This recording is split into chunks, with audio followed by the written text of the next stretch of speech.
Welcome to Leadership Coaching, the podcast, which builds on conventional wisdom and adds a fresh perspective on this ever-evolving field of coaching. Have we been misunderstanding leadership all along? Traditionally, we ascribe leadership to certain people, but what if leadership lives in relationships instead? If you've been struggling with your identity as a leader, it may be that limitations of an old model just don't fit. Join leadership coach Dr. Martin Kettlehut and results coach and certified IFS practitioner Bill Tierney as we discuss the nuances of leadership as relation. The Leadership Coaching Podcast, awakening the confident and compassionate leader within.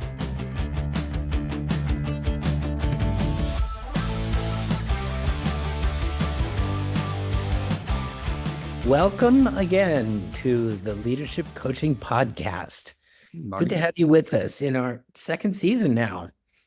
And I'd like to spend some time today focusing on your groups. Bill Tierney, my partner in this crime, is a very successful at pulling groups together and leading them. And this is a leadership podcast. And so I wanted to just talk a little bit with you about your groups and how they got going and who's in them and what's getting done there. Great. Are you cool with that? Absolutely. Yeah. What if I wanted to develop my leadership, let's say, how would that or would that be supported by any of your groups?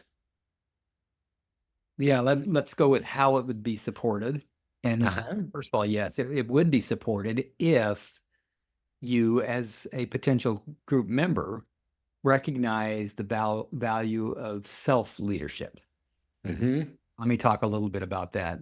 Some of the listeners I know are listening because they know me as a certified IFS practitioner, and they're listening for what I have to say about the relationship between the internal family systems model that I use with all my coaching clients and leadership, or whatever else it is that they want to accomplish in their lives. Because a lot of this stuff is really universal across the board, whether a coaching client comes to me because they want to develop leadership skills and acuity, or a leadership philosophy and approach, or they want to improve their relationships, or they want to improve their success and efficiency at work. I mean, there's a broad number of things that people come to coaching for. And recently we've been talking about project design and how to name what it is that they came for and how to measure it and how to measure progress. So if someone comes to me and they're interested in developing their leadership philosophy, acuity, skill set, how being in one of my groups would help with that would be that they'd be able to develop self-leadership. So now let me define that. Self with a capital S is who we really are, our true self. And that is the way we talk about it in the IFS community, in the internal family systems community of therapists and practitioners and clients. We refer to who we really are, our true self, as self with a capital S. And the reason it's important to develop self-leadership is because that self, who we really are, has access to resources and qualities that we otherwise don't have access to. Let me just interrupt for one quick second to say that the last episode, which was number, I want to say 43, maybe 44, was focused on the difference between self with a capital S and self with a small s. Yes. So give a listen. So we're not talking about the person you're trying to be in the world. We're talking about your truth. Yes. By the way, that was episode 42, and that was the last episode from season 1. Did you know that seasons have 42 episodes in them? No. Ours does. Yeah. We just arbitrarily said, hey, it's time for another season. Here we go. So Yeah. I interrupted you. I beg your pardon. Oh, that's okay. And you make a great point. Self with a capital S is not who it is that we try to be, and it's not who it is that we're afraid we are. Well, I was just going to throw in, and it's probably who you are when you're praying. It's probably who you are when you're unself-conscious. When that old adage, dance like nobody's looking. That's when you're being yourself. Yes. Go ahead. Well, let me just comment on what you just said.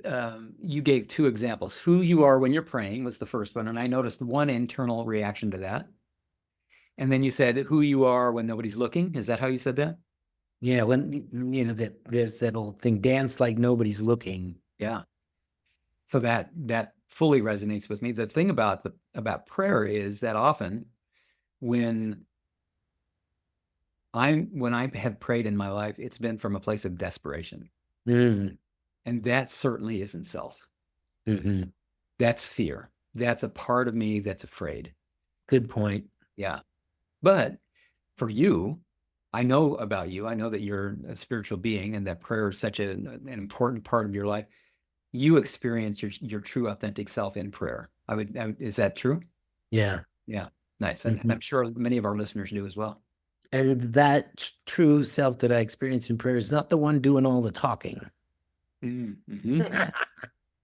We might have to just schedule an episode on prayer.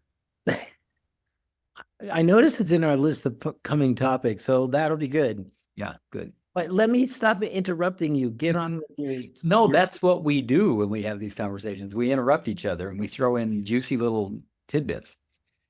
And that was juicy. Thank you. I think what I was saying was that we get access to innate resources. That's why we want to be our true authentic self, is because when we aren't, number one, we're suffering. I'm trying to be who I need to be so I can get the breadcrumbs that I think I might be able to scrape out of life. Mm-hmm. I'm afraid the world's going to find out that I am who I'm afraid I am. Mm-hmm. I'm afraid I am someone that I need to be ashamed of. I'm afraid I'm someone who, I'm not speaking for myself current tense, but for example, I might be afraid that if you find this shameful thing about me, like I'm not lovable, like I'm not enough, or like I've done bad things in my life, you may not love me. You may not accept me. You may not include me. When, as you can imagine, in a leadership position, when that is the voice that's running the show of leadership, I'm running that show from fear and facade. I wrote down 3 things that I think are right on. Fear is typical of the self of the small s.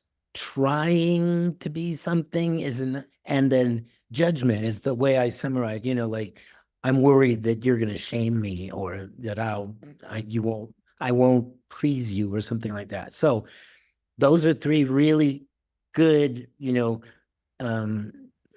things to look for. Am I being myself, or am I being this persona that I like to be? Is there fear, trying, or judgment present? Really nice. That's great. Another way to know if you're asking yourself, if you're checking yourself and doing a self-assessment on, am I coming from capital S self, or am I coming from one of these parts of myself that is still trying to manage my image, what people think of me, and what people might find out about me. It's how it feels. Do I feel empowered? Or do I feel like you used the word trying? I couldn't agree more. When trying is involved, usually we have a diminished part of myself. I usually have a diminished part of myself that's efforting to try to manage you, to try to manage what you think of me, try to manage whether you accept me or not, approve me and include me. We're going to get real limited results from that, whether I'm leading or being led in my life. So in these groups, let's go back to that. In these groups, what I first began to do was I formed the groups because there's this huge and growing community of people that are recognizing that the internal family systems model is very effective at being able to help them shift from suffering to empowerment. Now, in the IFS community, that language that I just used is not typical. We're not going to hear, I'm suffering and therefore I'm going to IFS. And we're also probably not often going to hear, I use IFS because it's empowering. Empowering kind of dates me a little bit. I'm 69 years old. And that was a word that was often bantered around in the 80s and 90s when it came to pop business coaching and business help books. but I love the word because empowered, I feel empowered. I feel energized when I'm in self. Mhm. And I feel depleted when I'm trying so hard to manage my facade. So in this IFS community of folks who recognize how healing it can be, how clarifying IFS can be, people that are rushing into therapist office and asking, "Do you use IFS?" because they've seen Dick Schwartz in a video, or they've read one of his books, or they've heard other people talking about IFS, and what they are finding that, and this really culminated in around at about the same time that I was in my level 1 training for IFS. Mhm. The word just got out. It exploded in about 2020. And then when COVID hit and everybody went on to Zoom, somehow the word really got out at that point. People were connecting with people all over the world and being affected by information that they didn't have access to in their local areas. Now, everybody wanted to have an IFS therapist. Fortunately, at that time, the Internal Family Systems Institute was training not just therapists, but also coaches and other practitioners that weren't licensed therapists. So I got lucky enough to get in on that kind of training before they stopped training non-therapists, which just happened this past January. Uh-huh. It's 2024 right now. So in January 2024, IFS Institute announced we are no longer going to be training practitioners and coaches at the same level that we're training therapists. Mhm. They did some adjustments, and now here 9 months later or so, I think they're beginning their first level of training with IFS coaches, but it's not the same training as the therapists are getting. That's almost beside the point, but it's very pertinent here because as all of these people are looking for ways to use IFS and apply it to their own lives, they're looking for trained caregivers that have been trained in the IFS model. Sure. And I'm kind of a unicorn now. There aren't any more of me being trained at the level that I've been trained. Mm. A group of, I don't know how many of us got trained before they stopped the training. In the meantime, um, good luck getting in to see an IFS therapist because they are almost all full. If they've been trained, especially if they're certified, if they've been to level 2, level 3, most of them are full and have waiting lists. So because IFS works so well, people are looking for affordable practitioners, and coaches can't charge insurance. And individual coaching, as you know, can be quite expensive. A lot of time it's almost an elitist industry where people, if they want individual one-on-one coaching, they're going to pay a premium that's far above what they might pay a therapist. And there's certainly value in that. From your perspective and from mine, we know that there's value in that. But for somebody that's looking for therapy, and then when they can't find a therapist, now they want to reach out and see if maybe an IFS trained practitioner can help. Now we start having some challenges here because coaching is not therapy. And so for me, that's been a real challenge to distinguish that difference for myself, first of all, and also for my clients as they come looking for help in the IFS model. Go ahead. Right, right. Which is something we talked about in one of our early episodes. I'd have to look up which one that is. Maybe it's something worth returning to. Well, I'm just curious, what kind of people show up in your groups? I mean, would I qualify? Who, Absolutely, you would. Yeah. A lot of people find out about my groups because they're in the IFS community, which is why I've spent as much time as I have talking about that community. They find their way to me because they've heard that I am a certified IFS practitioner and that I know the IFS model very well. They've heard from me because they've come into my pro bono groups called Parts Work Practice, which my co-leader Allison and I put on 4 times a month with some volunteers.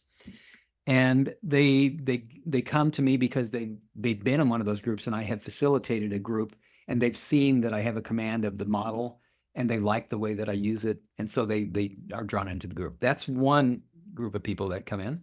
Another group of people come into my groups because they Google IFS practitioner or IFS therapist. They find my website, they read about my services, and then they decide this looks like a good fit for me. It looks like a good fit because here I'm going to learn about how to use the IFS model as a practical application to solve the problems and achieve the things that I want to in my life. That's who does well in my group. Okay. So if let's say I'm just hearing this episode of the Leadership Podcast and I don't know what IFS is, might I still fit in the group or no? Yes, that's an excellent question. The groups are ongoing. and the people that are in the groups now know IFS really well because we are talking about IFS every single week. So what I usually do if somebody's brand new, fresh to IFS, is I recommend, and I've got someone that's doing this right now, and if he'll check everything off the list, then I'm going to welcome him into one of my men's groups. I asked him to go to the parts work practice sessions that are free to be introduced to IFS. I asked him to watch the Richard Schwartz videos and any other videos that he can find about IFS to get informed about that.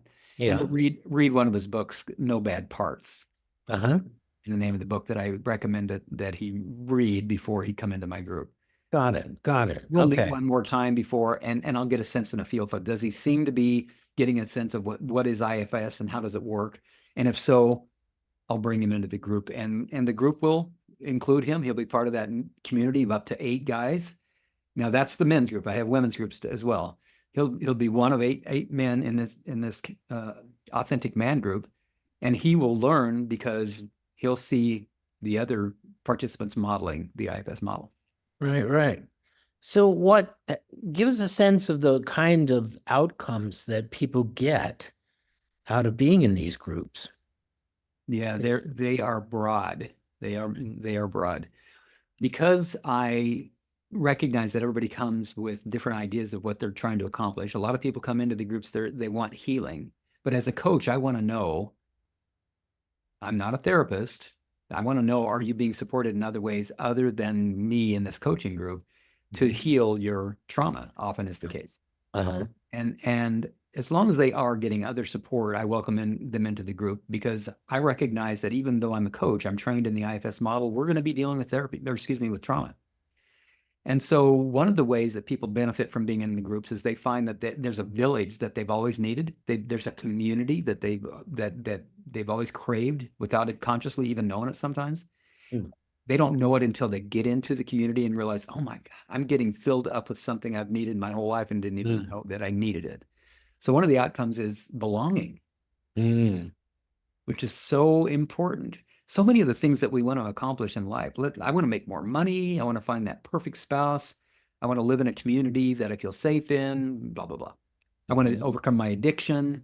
All those things, when in a village, a community of caring, deep feeling, like-minded people, those people that are attracted to IFS because they're ready to do their deeper work, swim in the deeper end of the pool, they feel like they belong for the first time in their lives. Some of them.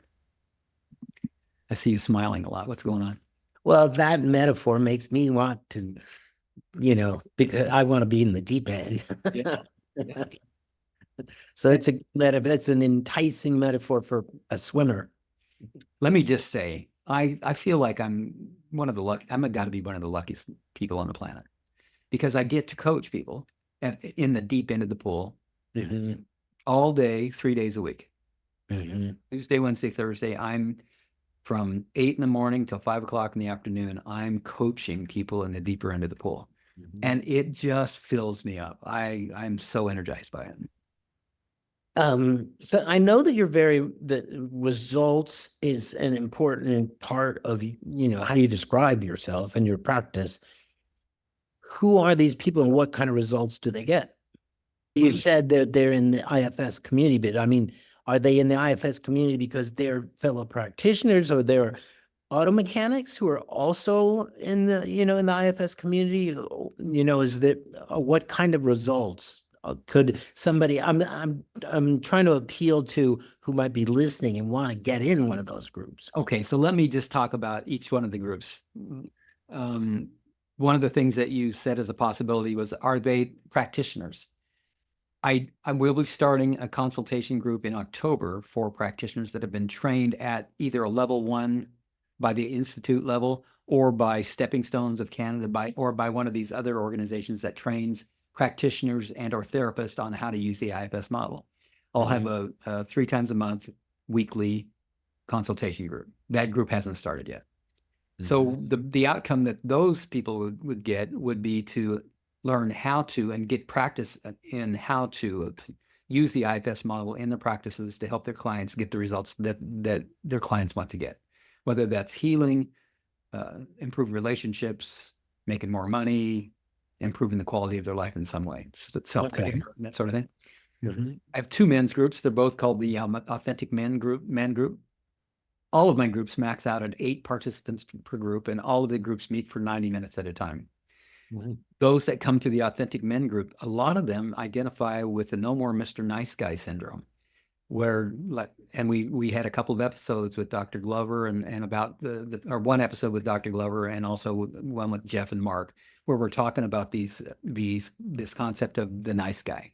Essentially, the nice guy is a codependent who has learned to give in order to get, who has learned to do things like covert contracts, where they're performing without ever explicitly stating an expectation of a return on that investment, and then end up being hurt and resentful and misunderstood. So in these men's groups, we help men move from being that performing human being to an authentic man. So just to go back to our earlier vocabulary, being nice in order to get in good with people is never the self with a capital S. That's right. Because here's the giveaway. There's an agenda and you're trying. Yeah. Self shows up authentically with presence to be with whatever shows up. Yeah. Okay. Where many times our parts that are still tethered to the past and still burdened by that past show up with an agenda and with a lot of effort. Yeah. Okay. So those are the two men's groups. Got it. That's right. And then there's two women's groups. One is called a women's recovery group. And that is because the women that first came into that group were all in recovery from addictions of some sort. As time went on, what we realized, the women in the group and I realized all at the same time, is what we all have in common, no matter what the addiction was, or even if there wasn't an addiction, is that we're there to recover our true authentic self. And we're recovering from the chaos that ensues when we forget who we are and try to be who we think we need to be. So that's the women's recovery group, and the recovery is focused on recovering true authentic self. You're smiling and laughing. What's going on? Sorry. I don't mean to get you off track again. Well, I'm going to say something political. Okay. Maybe I shouldn't. Hey, you're a leader. You know how to lead. Let's hear it. Well, I mean, the way you put that so perfectly to my ear described where this nation has been, following this inauthentic version of what Donald Trump thinks America is. And the result has been chaos. We need to get back to our true self. End of politics. Sorry. You don't need to apologize to me. There may be listeners that are offended by that. And I would love to talk about it with them, seriously, but that is my point of view. Yeah. When you say that we as a nation need to get back to true self, and I feel like I need to step away from politics with this comment, or I intend to at least. There are guiding principles for what that means. Who is it that we say we are as a nation? And I believe, correct me if I'm wrong, but I believe that the guiding principles are outlined in the Constitution. That's what it's for. Yeah. There's a Declaration of Independence, and then there's a Constitution. And a Bill of Rights, all of that, so that we stay on track with our true self. Yeah. So if the majority of people in that vote in the country decide that the Constitution, the Bill of Rights, and all of the guiding principles need to be thrown out and replaced, then that's what will happen. We will no longer be that version of who we say we are. Yeah, we will no longer be the United States of America, right? Yeah, we certainly won't be united. Yeah. It'll be a different country for sure if that's what happens. Well, the only reason I wanted to throw that comment in, I didn't really want to stir up political debate, but to show that a corporation can have a self too that can get into chaos because it's not true to its purpose, just like a person can. And with a corporation, here's maybe the difference between a person and a corporation when it comes to purpose. A corporation, you correct me, you may have a different position on this. A corporation gets to decide what their purpose is. A nation gets to decide what their purpose is. A human being, I believe, can discover their purpose, but I don't know that they decide what it is. Right. Yeah. I agree. So when we discover that, and this gets back to true self, when we discover what our purpose is, whether we're consciously aware that that's what we've discovered, when we discover it, something happens inside. There's an alignment. Mhm. I was talking to a client yesterday, not a client. This is somebody that I'm collaborating with. We're working on developing a protocol within the IFS model to help people let go of old beliefs that continue to get in their way in their present lives. It's some version of updating and unburdening the past. But what I was talking to her about was alignment, and words like alignment and attunement. We were comparing what we both understood the word attuned and attunement to mean. It was a beautiful conversation. I loved it. And as I was explaining what I thought attunement was, I pulled out my guitar. Yeah, that's right. That's the first thing I thought of. Yeah. And I said, when I pull up my guitar, the first thing I do is I go to the C chord and I strum it. And if it sounds good, great, but it never does. If it sat there for a few days, the guitar gets out of tune often. And so I don't know. I know that you've got a finely tuned ear, but we are on Zoom. You may not have been able to hear that. But does this sound harmonious to you? Let me just say, it's way out of tune, and it's really painful to listen to. What I was saying to my collaborating partner was that music, two notes, they either harmonize or they're disharmonious, and we can hear it. Those of us that have ears for music, and I think everybody has the capacity for that. Some of us have developed that, and some of us haven't. But I believe that truth is something that we also have the capacity to recognize.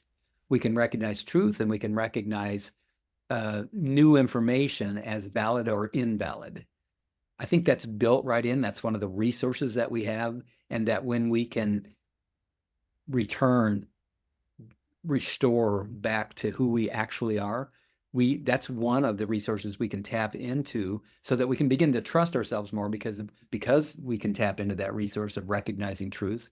We can trust ourselves more and know when the information that's being fed to us is valid or not.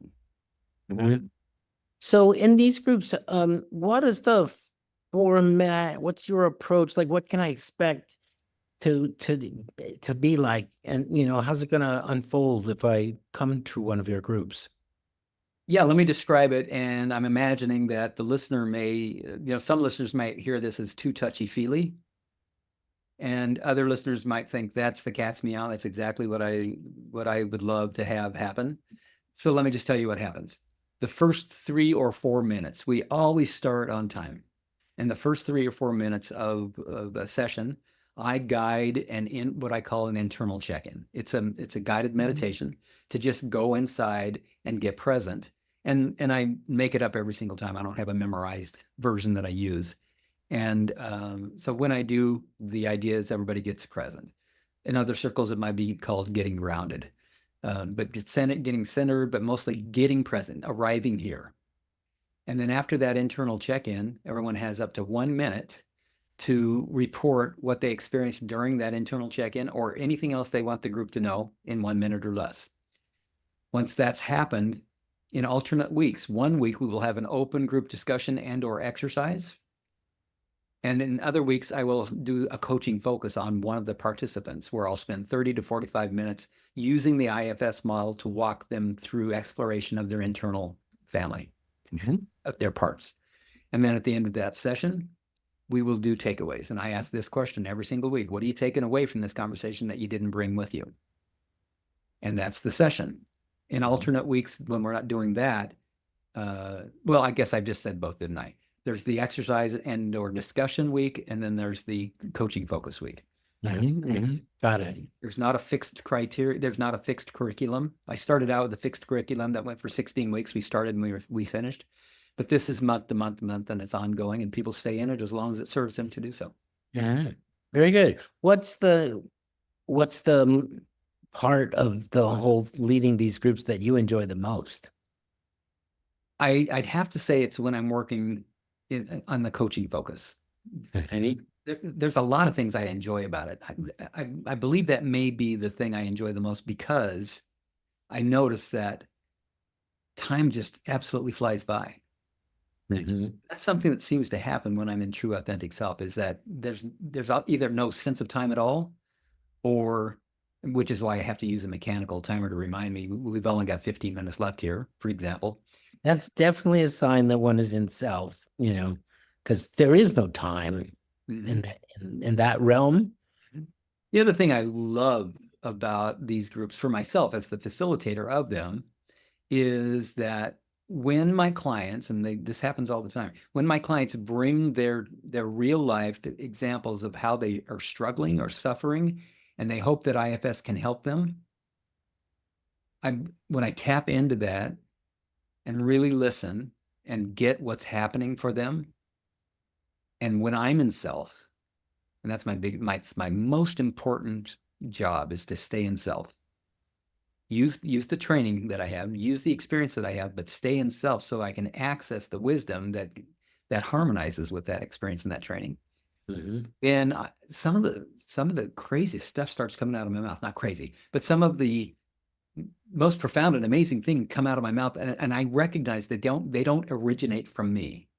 That it's almost like I feel I just get inspired, and I say things, and I'll go back and we'll record these sessions for anybody that missed them. And sometimes I'll go back and listen to, what did I say? Wow, that was really good. So that's, Oh, I knew that. I didn't know I knew that. Yeah. What if, how do I know if I should be in one of these groups of yours, or if I should ask you to coach me privately? How do I know which is best for me?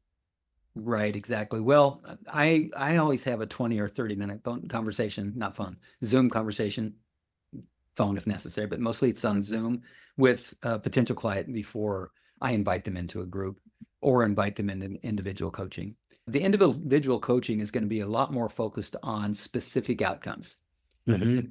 The nice thing about individual coaching is you can bring whatever project that you want to the coaching, and that will be our sole focus until Right. that objective has been accomplished, and then we move on to the next objective. It's just you and me as your coach. Whereas in group coaching, your specific objectives aren't going to be focused on hardly at all in the group. That's going to be up to you to keep track of, if you're going to keep track of it.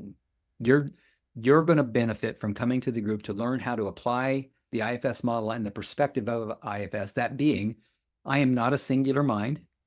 My psyche is not singular at all, it's multiple.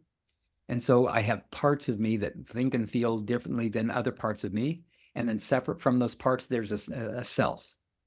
There's a fully resourced, wise adult self that can provide leadership. So that's the main objective of the groups, is develop self-leadership. Whereas the focus of the individual sessions is up to the client. What do you want coaching to do for you?